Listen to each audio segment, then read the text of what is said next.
स्पर्धा परीक्षेसाठी महत्त्वाचा असणारा जो काही विषय आहे तो म्हणजे जॉग्राफी ऑफ इंडिया. UPSC असेल किंवा MPSC असेल, या स्पर्धा परीक्षेसाठी भारताचा भूगोल हा जो काही विषय आहे तो खूप महत्त्वाचा आहे. इव्हन UPSCचा जॉग्राफीचा सिलेबस जर आपण पाहिला तर त्याच्यामध्ये जॉग्राफीचे मेन 2 पार्ट आहे. एक जनरल जॉग्राफी आहे ज्याच्यामध्ये फिजिकल आणि ह्युमन जॉग्राफी येतं, आणि दुसरा जो महत्त्वाचा पार्ट आहे तो म्हणजे जॉग्राफी ऑफ इंडिया. आणि हे जॉग्राफी ऑफ इंडियामध्ये येणारा जो काही पूर्ण भाग आहे ज्याच्यामध्ये फिजिकल जॉग्राफी ऑफ इंडिया आणि ह्युमन जॉग्राफी ऑफ इंडिया, तर हे महत्त्वाचे विषय आहेत. तर आपण आजच्या या व्हिडिओ सेशनमध्ये जे आपलं बेसिक आयडिया अबाउट इंडिया आहे, म्हणजे इंडियन भारताबद्दलची जी काही बेसिक इन्फॉर्मेशन आहे, ज्यामध्ये भारताचं लोकेशन एक्झॅक्ट कुठे येतं, त्याचबरोबर पूर्ण वर्ल्ड मॅपमध्ये आपला भारत कुठे आहे, भारताचं लॅटिट्यूड आणि लॉन्जिट्यूड हे एक्सटेन्शन किती आहे, तर आजच्या या व्हिडिओ सेशनमध्ये आपण पाहणार आहोत. नमस्कार विद्यार्थी मित्रांनो, मी प्राध्यापक Nitin Panchal, department of BA-CEP. तर आजच्या या व्हिडिओ सेशनमध्ये आपण भारताच्या लोकेशनच्या बाबतीत आपण चर्चा करणार आहोत. की एक्झॅक्ट भारताचं लोकेशन पूर्ण जगाच्या नकाशामध्ये येतं कुठे. तर या स्लाइडवरती तुम्हाला हा पूर्ण जगाचा नकाशा तुम्हाला दिसतोय, आणि या जगाच्या नकाशामध्ये आपल्या भारताचं जे काही लोकेशन येतं तर ते एशिया कॉन्टिनेंटमध्ये भारताचं लोकेशन येतं. आणि एशिया कॉन्टिनेंटच्या साऊथ साईडला एकंदरीत पूर्ण ग्लोबचा जर आपण विचार केला तर हे जे काही ग्लोब आहे तर ते इक्वेटोर पासून 2 हेमिस्फिअरमध्ये ते डिवाइड होतं, ज्याच्यामध्ये ग्लोबच्या अगदी सेंटरमधून गेलेली जी लाईन आहे ज्याला आपण इक्वेटोर म्हणतो किंवा ज्याला आपण विषुववृत्त म्हणतो, तर हे 0 डिग्री जी लाईन आहे, तर या 0 डिग्री लाईनच्या नॉर्थ साईडला या ठिकाणी भारताचं लोकेशन येतं. त्याच्यामुळे भारत जो येतो तो ग्लोबवरती किंवा पृथ्वी जगाच्या नकाशावरती, तर त्याचं लोकेशन हे उत्तर गोलार्धामध्ये येतं. कारण या इक्वेटोर पासून वरचा जो काही भाग आहे ज्याला आपण उत्तर गोलार्ध म्हणतो, आणि या इक्वेटोर पासून हा खालचा जो काही भाग आहे ज्याला दक्षिण गोलार्ध किंवा ज्याला सदर्न हेमिस्फिअर आपण म्हणतो, तर भारताचं जे काही लोकेशन येतं तर ते नदर्न हेमिस्फिअर म्हणजे उत्तर गोलार्धामध्ये येतं, म्हणजे ते विषुववृत्ताच्या वरच्या बाजूला आहे. आणि त्याच्यानंतर जे काही प्राईम मेरिडियन आहे, प्राईम मेरिडियन म्हणजे ज्याला आपण मूळ रेखावृत्त मानतो, तर या मॅपच्या अगदी सेंटरमधून हे 0 डिग्री लॉन्जिट्यूड गेलेलं आहे ज्याला प्राईम मेरिडियन आपण म्हणतो. तर हे जे मूळ रेखावृत्त आहे, तर या मूळ रेखावृत्ताच्या पूर्वेकडे हे भारताचं लोकेशन येतं. या मूळ रेखावृत्तापासून जवळपास 180 डिग्री लॉन्जिट्यूड जी आहे किंवा 180 अंश जी रेखावृत्त आहे, तर तिथपर्यंतचा जो काही भाग आहे तर याला पूर्व गोलार्ध म्हटलं जातं. म्हणजे मूळ रेखावृत्ताला अनुसरून भारताचं जे काही लोकेशन येतं तर ते पूर्व गोलार्ध, पूर्व गोलार्धामध्ये भारताचं लोकेशन येतं. आणि जे विषुववृत्त आहे त्याचा जर विचार केला तर भारताचं जे काही लोकेशन येतं ते उत्तर गोलार्धामध्ये येतं. ठीक आहे. तर हे जे लोकेशन आहे म्हणजे पूर्ण वर्ल्ड मॅपमध्ये ज्यावेळेस आपण भारताचं लोकेशन पाहतो त्यावेळेस ते सांगत असताना नॉर्थ ईस्ट हेमिस्फिअर मध्ये म्हणजेच उत्तर पूर्व गोलार्धामध्ये याचं लोकेशन सांगितलं जातं. त्याच्यानंतर आपला भारत एशिया कॉन्टिनेंटमध्ये नेमका कुठे येतो, तर या ठिकाणी जे मॅप आपण पाहतोय, हा मॅप जो आपण आत्ता पाहिला स्लाइडवरती जो वर्ल्ड मॅप आहे ज्याच्यामध्ये भारताचं लोकेशन आपण पाहिलं, जे नॉर्थ ईस्ट हेमिस्फिअर मध्ये म्हणजे उत्तर पूर्व गोलार्धामध्ये भारताचं लोकेशन येतं, त्याच्या वरचा जो काही नकाशा आहे तर आशिया खंडाच्या साऊथ साईडचा हा भाग तुम्हाला दाखवलेला आहे. आणि त्याच्यामध्ये भारताच्या शेजारील असणाऱ्या देशांची नावं किंवा देशांची लोकेशन तुम्हाला दाखवलेली आहेत. तर भारताच्या वायव्येकडे जर आपण पाहिलं तर इथं पाकिस्तानचं लोकेशन आहे. भारताच्या नॉर्थकडे जर आपण पाहिलं तर इथं चायना, नेपाळ, भूतानचं लोकेशन आहे. आणि भारताच्या ईस्टकडे म्हणजे पूर्वेकडे या ठिकाणी म्यानमार आणि बांगलादेशचं लोकेशन असलेलं आपल्याला पाहायला मिळतं. एशिया कॉन्टिनेंटमध्ये भारताचं जे काही लोकेशन सांगितलं जातं, एकतर भारत हा साऊथला येतो एशियाच्या किंवा ते साऊथ ईस्टला येतं. म्हणजे आशिया खंडाच्या दक्षिणेला किंवा आग्नेयेकडे भारताचं लोकेशन आहे असं सांगितलं जातं. त्यानंतर भारताचे जे काही आपण नकाशे पाहतो तर त्यामध्ये साधारणतः बऱ्याचदा फिजिकल मॅप आणि पॉलिटिकल मॅप आपण पाहत असतो. या ठिकाणी स्लाइडवरती भारताचे फिजिकल मॅप तुम्हाला दिलेला आहे. आता फिजिकल मॅप आणि पॉलिटिकल मॅपमध्ये डिफरन्स काय आहे, तर आपण हा भारताचा जो काही फिजिकल मॅप पाहतोय तर याच्यामध्ये तुम्हाला अशा बाउंड्रीज कुठे दिसणार नाही. मग त्या इंटरनॅशनल बाउंड्रीज असतील, स्टेट बाउंड्रीज असतील किंवा डिस्ट्रिक्ट लेवलच्या बाउंड्रीज असतील, तर अशा ज्या काही सीमा आहेत म्हणजे राज्यामधल्या सीमा तुम्हाला दिसणार नाही, देशामधल्या सीमा तुम्हाला दिसणार नाही. याच्यामध्ये फक्त तुम्हाला काही कलर्स दिसत आहेत आणि काही ब्ल्यू कलरच्या लाईन दिसत आहेत. फिजिकल मॅपचं वैशिष्ट्य असं आहे की कुठल्याही प्रकारच्या शहरांची नावं, देशांची नावं, राज्यांची नावं आणि त्याचबरोबर कुठल्याही प्रकारच्या राजकीय सीमा या नकाशामध्ये आपल्याला अजिबात दिसणार नाहीत. तर या भागामध्ये इथं फिजिकल मॅपमध्ये तुम्हाला काही कलर्स तुम्हाला दिसत आहेत. जे ॲटलस आहे नकाशा संग्रह आहे त्या नकाशा संग्रहामध्ये सुद्धा फिजिकल मॅप दाखवत असताना जे भूउठाव दाखवले जातात तर ते रंगाच्या माध्यमातून दाखवले जातात. मग या फिजिकल मॅपमध्ये या नकाशामध्ये ज्या ठिकाणी तुम्हाला हा ग्रीन कलर दिसतोय, या ग्रीन कलरमध्ये हा इंडियाचा जो काही नॉर्थ साइडचा भाग आहे तर या भागामध्ये बऱ्याच ठिकाणी ग्रीन कलर आपल्याला दिसतोय. तर हा जो काही पूर्ण ग्रीन कलरचा भाग आहे तर हे सी लेवल पासून साधारणतः 150 ते 200 मीटर हाईट इंडिकेट करतं. म्हणजेच हा जो काही पूर्ण भाग आहे जो ग्रीन कलर मध्ये दाखवलेला आहे तर तो मैदानी प्रदेश दर्शवितो. म्हणजे भारतामध्ये फिजिकल मॅप जो आहे आपल्या इंडियाचा तर या ठिकाणी हे पूर्ण ग्रीन कलरचा जो काही भाग आहे तो मैदानी प्रदेशाचा आहे. आणि त्याच्यानंतर साऊथ साईडला ज्या वेळेस आपण येतो तर थोडासा पिवळसर भाग आपल्याला या सेंटर भागामध्ये दिसतोय. हा जो बऱ्यापैकी पिवळसर भाग दिसतोय किंवा थोडासा ऑरेंज कलर आपल्याला दिसतोय तर ते जी हाईट आहे सी लेवल पासून साधारणतः 400 पासून 600 मीटर हाईट इंडिकेट करतं. म्हणजे याचा अर्थ भारताचा जो काही साऊथ साईडचा भाग आहे तर तो पठाराचा आहे. ओके, ज्यामध्ये आपला बऱ्यापैकी महाराष्ट्र, कर्नाटक, तेलंगणा हे स्टेट येतात जे बऱ्यापैकी पठारी प्रदेशावरती असलेले आपल्याला पाहायला मिळतात. आणि त्याच्यानंतर नॉर्थ साईडला ज्या वेळेस आपण येतो हा जो पूर्ण नॉर्थचा भाग आहे या नॉर्थ वरती या भागामध्ये तुम्हाला वेगळा कलर दिसेल ज्याच्यामध्ये थोडासा व्हाईट किंवा ब्ल्यूइश कलर किंवा ज्याच्यामध्ये ब्ल्यू आणि व्हाईट कलरचं मिक्सचर आपल्याला पाहायला भेटेल. ज्यामध्ये सगळ्यात जास्त हाईट जी आहे ती हाईट इंडिकेट करतं. जगामध्ये सर्वात जास्त जो हा हाईटचा उंचीचा भाग आहे जो आपल्या इंडियाच्या नॉर्थकडे आहे. म्हणजे अवरेज हाईट त्याची आपले हिमालय माउंटेन जे आहे ग्रेट हिमालय ज्याची हाईट अवरेज हाईट 6000 मीटर त्याच्यापेक्षा जास्त आहे. तर सांगण्याचं तात्पर्य असं की फिजिकल मॅप ज्या वेळेस आपण पाहतो त्यावेळेस त्याच्यामध्ये तुम्हाला अशा काही पॉलिटिकल बाउंड्रीज तुम्हाला दिसणार नाहीत, राजकीय सीमा तुम्हाला दिसणार नाही. सेम ॲज इट इज हा जो काही नकाशा आहे तो प्राकृतिक नकाशा ज्याला आपण म्हणतो तर तो तुम्हाला या ठिकाणी दाखवलेला आहे. आणि पॉलिटिकल मॅप जो आहे याच्यामध्ये तुम्हाला स्पष्टपणे राज्यांच्या सीमा दिसतील, त्याचबरोबर राज्यांची नावं दिसतील, काही महत्वाच्या शहरांची नावं दिसतील. तर हा जो काही पॉलिटिकल मॅप आहे तो अशा प्रकारे आपल्याला भारताचा पाहता येईल. त्याच्यानंतर UPSC ची जी काही प्रिलिमची परीक्षा आहे या UPSCच्या प्रिलिम परीक्षेमध्ये जे काही स्टेट्स आहेत आणि त्या स्टेट्सची पोझिशन काय आहे किंवा त्यांचं लोकेशन कुठे आहे असे मॅप बेस्ड काही क्वेश्चन विचारले जातात. त्याच्यामुळे बऱ्याचदा स्टेट्सच्या फक्त आउटलाईन दिल्या जातात आणि त्या स्टेट्सचे जे आउटलाईन आहेत आणि मग त्या राज्यांची नावं आपल्याला ओळखावी लागतात. आणि मग असे जे आउटलाईन आहेत तर ते आपल्याला प्रॅक्टिस केल्याशिवाय ते जमणार नाही, कारण प्रॅक्टिस केल्यानंतरच या राज्यांच्या ज्या आउटलाईन्स आहेत त्या तुमच्या लक्षात राहतील. तर ज्या काही ब्लँक आउटलाईन्स आहेत तर या काही ब्लँक आउटलाईन्स आपण इथं पाहणार आहोत. जसं ही जी हा जो स्टेट आहे जी आउटलाईन तुम्हाला दिलेली आहे जी आंध्र प्रदेश या राज्याची आहे. त्याच्यानंतर हे अरुणाचल प्रदेशची आउटलाईन तुम्हाला दिसते. त्याच्यानंतर ही आसाम राज्याची आउटलाईन आहे. त्यानंतर वेस्ट बेंगॉल, त्यानंतर बिहार, छत्तीसगड, गुजरात, हिमाचल प्रदेश, झारखंड, कर्नाटक, केरळ, त्यानंतर मध्य प्रदेश, मेघालय,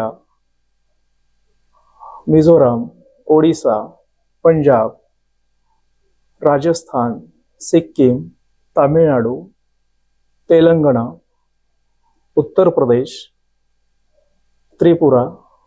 तर हे जे स्टेट्स आहेत, या स्टेट्सच्या अशा आउटलाईन बऱ्याचदा परीक्षेमध्ये विचारल्या जातात आणि खाली ऑप्शन दिले जातात. त्या आउटलाईन ब्लँक असतात आणि त्या तुम्हाला ओळखायचं असतं. इंडियन जॉग्राफीचा जर अभ्यास करायचा असेल तर पूर्णपणे स्टेट्सची लोकेशन आपल्याला माहिती पाहिजे. पूर्ण नकाशामध्ये कोणती लोकेशन कुठे येतात, तर त्यासाठी आपल्याला ब्लँक नकाशावरती प्रॅक्टिस करावी लागते. आता मी तुम्हाला स्लाइडवरती काही स्टेट्सच्या ब्लँक आउटलाईन तुम्हाला दाखवल्या, तर त्या आपल्याला पूर्ण कोणतं स्टेट, त्याची आउटलाईन कोणती आहे, तर हे आपल्याला कळायला पाहिजे. त्याच्यानंतर जसं मी याच्या सुरुवातीला मी तुम्हाला सांगितलं की आपण इंडियाचं लोकेशन पाहणार आहोत. त्याचं लॅटिट्यूड एक्सटेन्शन किती आहे आणि लॉन्जिट्यूड एक्सटेन्शन किती आहे, तर त्या संदर्भात आपण चर्चा करणार आहोत. तर इथं पुन्हा आणखीन तुम्हाला लोकेशन दाखवलेले, जगाचा नकाशा दिलेला आहे. जसं आपण आता चर्चा केली की भारताचं जे काही लोकेशन आहे, तर ते भारताचं लोकेशन हे उत्तर पूर्व गोलार्धामध्ये येतं. जगाच्या सेंटर पार्ट मधून गेलेलं हे जे काही विषुववृत्त आहे, तर ते विषुववृत्ताच्या नॉर्थ साइडला इंडियाचं लोकेशन येतं. त्याच्यामुळे आपला जो भारत आहे तो उत्तर गोलार्धामध्ये येतो आणि जे काही मूळ रेखावृत्त आहे, जी उभी लाईन तुम्हाला दिसते, तर त्या उभ्या लाईनच्या पूर्वेकडे भारताचं लोकेशन येतं. त्याच्यामुळे ते पूर्व गोलार्धामध्ये आहे. म्हणजे एक्झॅक्ट भारताचं जर लोकेशन सांगायचं असेल तर ते उत्तर पूर्व गोलार्धामध्ये येतं आणि त्याचबरोबर ते आशिया खंडाच्या दक्षिणेला किंवा आग्नेयेला त्याचं लोकेशन सांगितलं जातं. त्याच्यानंतर इंडियन सब कॉन्टिनेंट ज्याला म्हटलं जातं किंवा भारतीय उपखंड ज्याला म्हटलं जातं, तर भारतीय उपखंड जे आहे, तर हे भारतीय उपखंड म्हणजेच हिमालयाच्या दक्षिणेला असलेले देश हे हिमालय पर्वतामुळे आशियापासून वेगळे दिसतात, म्हणून भारत व सभोवताली असणाऱ्या देशांना भारतीय उपखंड असं म्हटलं जातं. एशिया कॉन्टिनेंटचा ज्यावेळेस आपण फिजिकल मॅप पाहूयात, त्यावेळेस या फिजिकल मॅपमध्ये साऊथ साईडला उंच असा एक भाग दिसेल, तो म्हणजे हिमालय पर्वत. आणि या हिमालय पर्वताच्या सराउंडिंग, हिमालय पर्वताच्या साऊथ साईडला येणारे जे काही देश आहेत, या साऊथ साईडला सगळ्यात मोठा जो देश आहे तो आपला भारत आहे. आणि भारताच्या सभोवताली असणाऱ्या जेवढ्या काही कंट्रीज आहेत, त्यांची साईज भारतापेक्षा लहान आहे. आणि फिजिकली पाहिलं तर हा जो पूर्ण पार्ट आहे तो एशिया कॉन्टिनेंट पासून हिमालय पर्वतामुळे थोडासा वेगळा झाल्यासारखा दिसतो. आणि त्याच्यामुळे या हिमालय पर्वताच्या साऊथ साईडला असणारी मेजर कंट्री म्हणजे इंडिया किंवा भारत, आणि या भारताच्या सभोवताली असणारे जे काही देश आहेत, या सगळ्यांना मिळून भारतीय उपखंड किंवा इंडियन सब कॉन्टिनेंट असं म्हटलं जातं. इमॅजिन करा की म्हणजे भारताच्या ऐवजी जर कुठला दुसरा एखादा देश मोठा असता, समजा आपण कल्पना करूयात की पाकिस्तान देश जर खूप मोठा असता आणि सभोवताली जर बाकीचे देश असतील, कदाचित त्याला पाकिस्तान सब कॉन्टिनेंट म्हटलं गेलं असतं किंवा त्याला पाकिस्तान उपखंड असं देखील म्हटलं गेलं असतं. परंतु हिमालय पर्वताच्या दक्षिणेकडे भारत आहे आणि भारताच्या शेजारील असणारे जे काही देश येतात, ज्या देशामध्ये भूतान आहे, ओके, त्यानंतर बांगलादेश आहे, आपला भारत आहे, मालदीव आहे, नेपाळ आहे, पाकिस्तान आहे आणि श्रीलंका आहे. तर हे सभोवताली असणारे जे काही देश आहेत, तर या देशांचा समावेश म्हणजे हे भारताच्या सराउंडिंग जर आपण पाहिलं तर या ठिकाणी पाकिस्तानचं लोकेशन येतं, या भागामध्ये नेपाळचं लोकेशन येतं, इथं भूतानचं लोकेशन येतं, या ठिकाणी बांगलादेश आहे, या भागामध्ये श्रीलंका आहे आणि या ठिकाणी मालदीव आहे. तर हे भारत आणि भारताच्या सभोवताली असणारे जे काही देश आहेत ते मूळ म्हणजे हिमालय पर्वतापासून दक्षिणेकडे वेगळे झाल्यासारखे दिसतात. म्हणजे फिजिकली जर पाहायला गेलं तर हा पूर्ण भाग आशिया खंडापासून वेगळा दिसतो आणि म्हणून याला इंडियन सब कॉन्टिनेंट किंवा याला भारतीय उपखंड असं म्हटलं जातं. मग भारतीय उपखंडामध्ये येणारे हे देश आहे ज्याच्यामध्ये भूतान आहे, बांगलादेश आहे, इंडिया आहे, मालदीव आहे, नेपाळ आहे, पाकिस्तान आहे आणि श्रीलंका आहे. तर याच्यामध्ये अफगाणिस्तान देशाचा समावेश होणार नाही. खाली एकूण जे 7 देश आहेत, तर या 7 देशांना मिळून इंडियन सब कॉन्टिनेंट म्हटलं जातं किंवा यालाच भारतीय उपखंड असं म्हटलं जातं. पुढे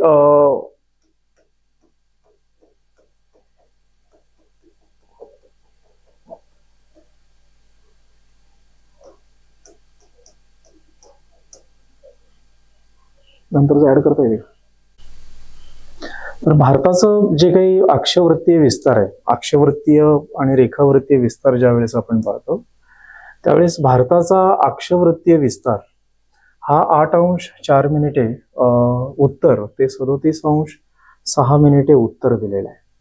म्हणजे भारताचं जे काही लोकेशन येतं तर ते भारताचं लोकेशन म्हणजे अक्षवृत्ती विस्तार ज्यावेळेस आपण पाहतो तर ते भारताच्या दक्षिणेकडे जे असणारं सगळ्यात लास्ट पॉइंट जे आहे, भारताचा जो काही मुख्य जमिनीचा लास्ट पॉइंट आहे ते म्हणजे कन्याकुमारी.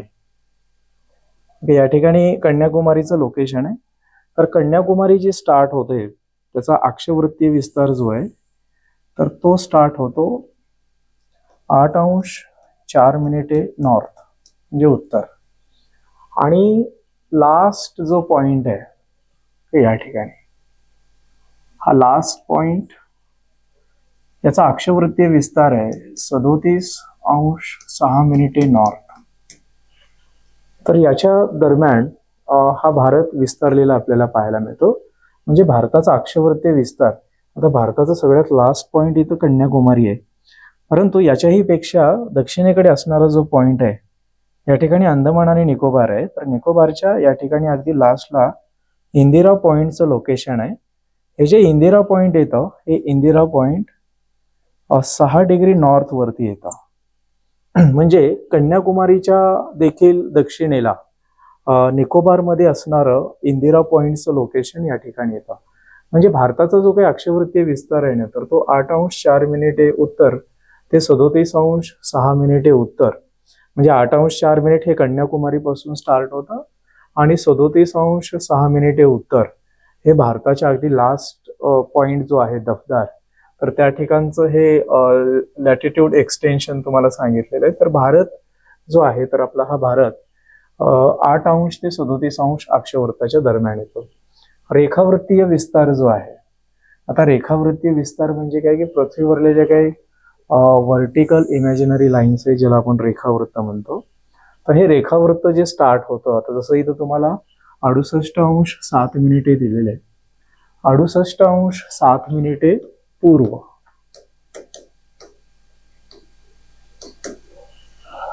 ते लास्ट जे काही रेखावृत्त आहे ते अरुणाचल प्रदेशच्या अगदी पूर्वेकडे असणारं जे काही लास्ट लोकेशन आहे ते इथून गेलेलं लास्ट रेखावृत्त जे आहे ते 97°25' पूर्व. ओके, 97°25' पूर्व म्हणजे 68 ते 97 याच्या दरम्यान आपल्याला भारताचा विस्तार असलेला आपल्याला पाहायला मिळतो. तर हा अक्षवृत्तीय विस्तार आणि रेखावृत्तीय विस्तार आपल्याला सांगता येईल ज्याच्यामध्ये भारताचं लोकेशन आहे. त्यानंतर भारताचा जो काही विस्तार आहे म्हणजे एकूण भारताचं क्षेत्रफळ जर आपण पाहिलं तर भारताचं क्षेत्रफळ 32,87,263 चौरस किलोमीटर आहे आणि एकूण जगाच्या क्षेत्रफळाच्या 2.4% क्षेत्रफळ हे भारताचं असलेलं आपल्याला पाहायला मिळतं.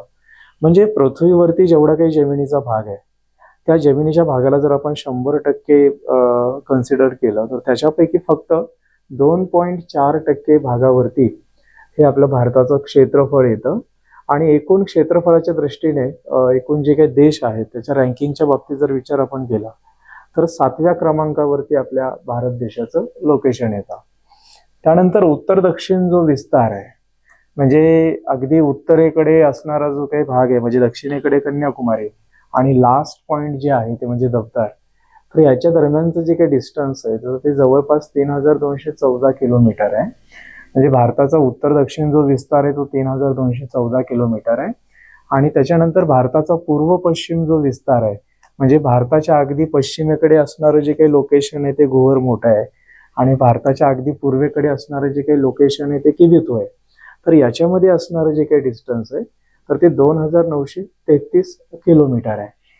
त्यानंतर जलसीमा जी आहे म्हणजे भारताची एकूण जलसीमा जी 7,516.6 किलोमीटर तुम्हाला सांगितलेली आहे आणि एकूण मुख्य भूभाग जो आहे तर त्याची जी जलसीमा आहे ती 6,100 किलोमीटर सांगितलेली आहे. आता एकूण जलसीमा म्हणजेच याच्यामध्ये काय केलेलं आहे तर इथं असणारं जे काही अंदमान निकोबार बेटं आहेत या अंदमान निकोबार बेटांचा जो काही कोस्टल एरिया आहे तो प्लस या ठिकाणी असणारी जी काही लक्षद्वीप बेटं आहेत ही लक्षद्वीप बेटं त्यांची असणारी कोस्टल लाईन, त्याचबरोबर या ठिकाणी अंदमान आणि निकोबार यांची असणारी जलसीमा आणि प्लस मुख्य जो काही भूभाग आहे या मुख्य भूभागाची असणारी एकूण जी काही जलसीमा आहे, तर या सगळ्यांची जलसीमा मिळून 7516.6 किलोमीटर एवढी जलसीमा असलेली आपल्याला पाहायला मिळते.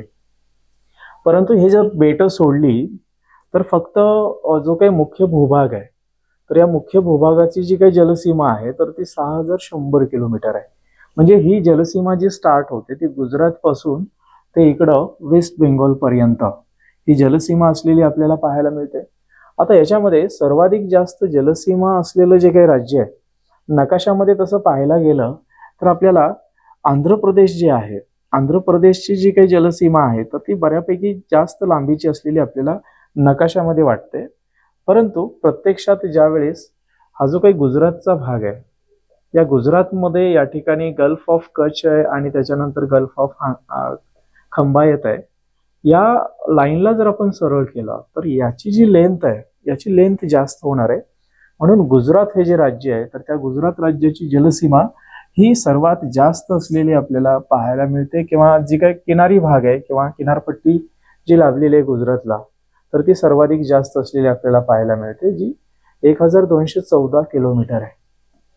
तर भारताची जी काही बेसिक इन्फॉर्मेशन आहे, तर आजच्या या व्हिडिओ सेशनमध्ये आपण भारताचं एक्झॅक्ट लोकेशन कुठे येतं, भारताचं लॅटिट्यूड एक्सटेन्शन किती आहे, भारताचं लॉन्जिट्यूड एक्सटेन्शन किती आहे आणि त्याचबरोबर भारताचा विस्तार किती आहे, त्याचा एरिया किती आहे, तर ही बेसिक इन्फॉर्मेशन भारताच्या संदर्भात आजच्या या व्हिडिओ सेशनमध्ये आपण पाहिलेली आहे. धन्यवाद.